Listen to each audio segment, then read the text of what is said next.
台灣歷史博物館有收藏一批日本時代電影底片，即馬閣和台南藝術大學合作，透過新的技術來修復。其中有5支日本時代電影底片是已經修復提升到4K 的高畫質，互大家會當閣再看見100多年前的台灣到底是生做啥物款。烏白影像有火軍車經過，還有一大群人頭戴雞笠啊，佇咧貼石頭。這出幸福的農民是1930年日本時代總督府為了宣傳嘉南台船對農業的好處所翕的影片。台灣歷史博物館20年前有收藏一批日本時代古人物底片，內面有記錄真濟台灣正100年前的人文風景。史博館捌佇2003年甲台南藝術大學合作，甲底片修復出版做 DVD。2年前雙方佫進行第2屆的修復工程，甲5支底片的畫質提升到4K。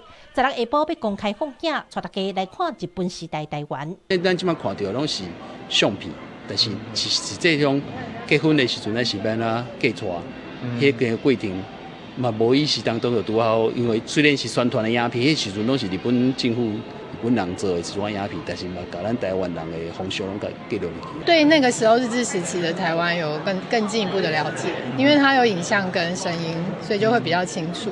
有重要建設、有商業建築、嘛有老百姓的生活記錄，經過修復的影片，和一寡細節的部分看甲愈清楚。這攏是台南藝術大學的團隊用2天時間，一個片架啊、豆豆啊雕出來的。底片有斷去的所在，都愛用貼布接起來，邊愛片孔若有起角，嘛愛保護齊全。南藝大團隊強調，這批底片會當講是國寶級的，佮加上是硝酸底片，溫度上懸會火燒，都連溫送保存嘛全功夫。沿路東西都愛給溫會場，而且有專人去監視哦。加溫下後，電軌路線哦，那有安排。史博館表示，這5支影片就親像是古早台灣的導覽手冊同款，歡迎民眾拜六下晡小招來全美戲院，透過老電影，閣一擺來認捌台灣。